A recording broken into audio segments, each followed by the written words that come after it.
name is Comrade Ene Obi, and I'm the Executive Director for Ene Obi Center for Development. I used to be the Country Director of ActionAid. What inspired me to establish ECD, it's some of the things that I started a very long time ago. My passion for social justice and looking at my background. One of the things that I've done in the last 30 years, so ECD has been in an incubator, I would say, or not really incubator because they've been implementing, focusing on orphans and vulnerable children, because when I was growing up, I was almost denied education, especially as a girl child. I struggled to go through with my secondary school and also through the university, but I did not give up. So I know what it is when you have to open the boundaries, for someone to go to school. And I'm happy that I was able to break that barrier, because growing up in northern Nigeria at the time, the girl child was not considered to go to school. If you manage to go to primary school and you're lucky enough to go to secondary school, if you survive secondary school, you won't survive the next step. So majority of the young girls get married without skills and so much, And so with what I went through, I decided to break the barriers for many. And that has been the work that I've done, aside from some of the official jobs I've been doing. The last more than 30 years, has been a focus on orphans and vulnerable children, which includes boys and girls, but a lot of girls, were captured in that kind of project, which was informal but directly coming from my pocket. My name is Ene Obi. I'm the head of operation and co-founder of My Heritage Home Foundation, Gwagwalada, Abuja. Precisely in 1996, I'm a trained missionary with my wife. My main work then used to be taking the gospel to the interior of Federal Capital Territory, covering the entire area council, 6 area council of FCT. So while we are doing our normal missionary job of preaching and teaching about Jesus Christ, we stumbled on a story, myself and my wife, about infanticide. And that 1996, a woman came and brought a child and told her story. He said, I don't want this my child to die. That in my community at the beginning of every planting season, the deity requests a family to give a child for them to have bountiful harvest. And then said, I've given 4 times. I'm not sure now with the new delivery whether the gods will not ask me to give another child again. I was like, wow, is that your story? I said, yes. But I'm not a Christian, but somebody told me if you give this child to the missionaries, even if they want to take her away from you, nothing will happen to her. So that was our eyes opener. Less than a few months after that, we started hearing other stories. The killing of twins, the killing of children that lost their mothers, albinos, children that grew the upper tooth first, children who are born with physical disabilities. So it was like, well, we took that child, that's Ruth, we took her away from the mother and started living with her. And then there was a brief silence for between 96 and year 2002. We didn't have any other story again, but I told all the missionaries, I had about 22 of them then working with me in the interior. I told all the missionaries, I said, wherever you go to, this is what we heard. Pay attention to their family. I don't just preach there. Find out what happened when they deliver twins and triplets and a nursing mother died. So I sensitized all the missionaries. Not only 2003, then someone called attention to a nursing mother who just delivered a set of twins and they want to poison them. And then they call us to come and pick them. So we pick up Olufumilayo. Before they could arrive, the poison had worked on the other twin girl. She died. So the one they brought, we didn't. In fact, initially they were not telling us that we poisoned. They just said the gods killed them. So we took this girl, we started nursing her. That the second of the twin girl. The other one died. Started nursing her. But we just noticed the more we gave NAN1, the more we gave pant formula, this baby was not increasing in weight, it was not improving.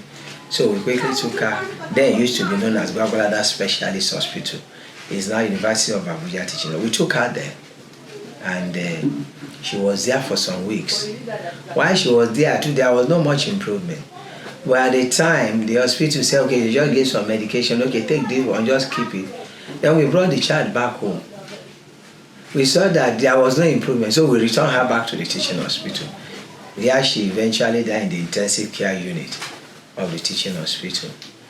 And then the following year, 2004, and one of the missionaries called me and said, somebody called us from so village in Abajeria Council and said, a nursing mother delivered and they already strapped the baby girl to the body of the mother to be buried together. But we have pleaded with the chief that you will come and we will talk to the chief to release the child. So that's why we went to talk to the chief and said, please, this child, what is the offense? He said, she killed the mother. And the penalty from the God is that once you kill your mother, you go to the grave with your mother. We pleaded, okay, we agree with you. We are not saying your practice, your tradition is wrong. Give us. That was how Godia was released to us. And then took her to the hospital because she was already on the dead body of the mother for 2 days. So she had developed septic rashes and she was smelling, all those stuff. Took her to the teaching hospital and we started nursing her. The following year, 2 children came.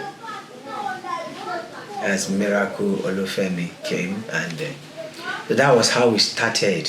Now we're currently 218 to 22, 218 to 22. Let me say 222. If I added the number that have been returned back to their family, those who have a change of mind, we already have 37 who have been reunited to their family. So when you add 37 to 222, and that'll give you the almost 250, 240, 250 for rescue so far. Okay, Esther Stevens. I'm 18 years old. I school at IJMB. I just rounded up my IJMB program, which guaranteed me 200 level into any university of my choice. When my mom gave birth to me, she died. So due to the communities, due to the villagers, they thought I was evil, that I killed my mom. So due to tradition, I was to be buried together with my mom. So they put me together with my mom to be buried, but Sister Faith saved me, a missionary who was preaching the gospel in the village. So she saved me and brought me to Daddy, Pastor Stevens. So that was how I was rescued from there. I've lived all my life. I've lived 18 years here. While I was 15 years old, my dad came around, but since then he hasn't come again. I actually thought Pastor Stephen and his wife were my real parents. So seeing another man claiming to be my father was like hell. It wasn't comfortable for me. I actually cried, but it's all fine now. My name is David Stevens. Okay. I'm 19 years old. I'm a rescue child. Okay. From the village called Aiko. My mother died. Wanted to bury me alive with my dead mother. So God's message come upon me. They brought me to Pastor Stevens. Since when I was born till now, I'm with Pastor Stevens.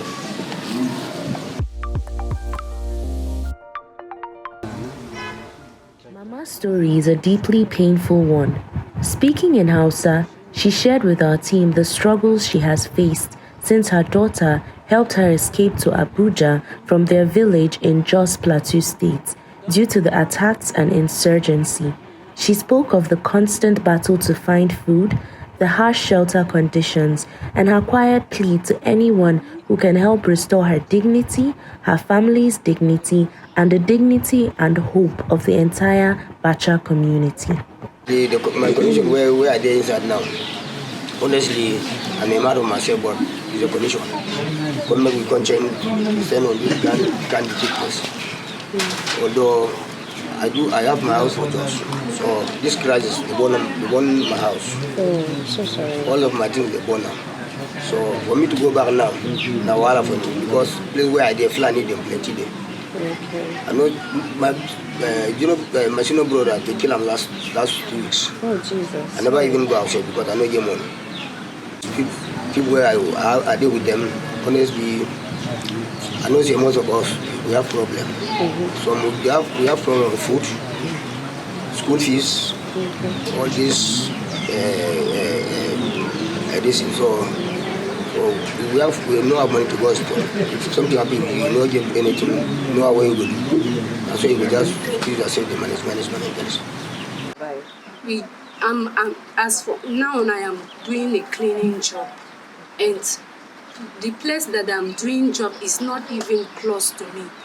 It is far. For me to have the transport to go there, it is 1,200 going and coming, 2,400. But sometimes I will still trek because I don't have money to enter keke or motor car. So sometimes I trek from my home to my working place. That is how I am managed. I am a cleaning, house cleaning. I'm just managing life with that. Serious, some of the children are not in the school right now because we cannot afford to put them in school. We only put one and the rest are at home. So that is how we manage, because the little thing we get, we go to buy food with it. That is how we are managing. The message I want them to hear, it is the cry of help. Seriously, we need help. Because the way we are living, look at our room. When rain falls, we just stand up with the kids. We cannot sleep. When the rain comes, we will just stand up because rain will just enter. And we have no way to go. We need help. We need help. If there is anybody that can help us, can support us by giving us handwork. Okay. Those that are doing business, maybe they will empower those that are doing business. We can tell them that we need help. We need their help.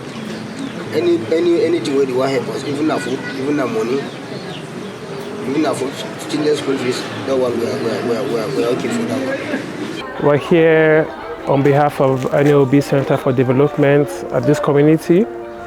So we had earlier carried out a pre-assessment of their prevalent health needs here, and so we're here today for an outreach to address some of those concerns that were raised by the members of this community.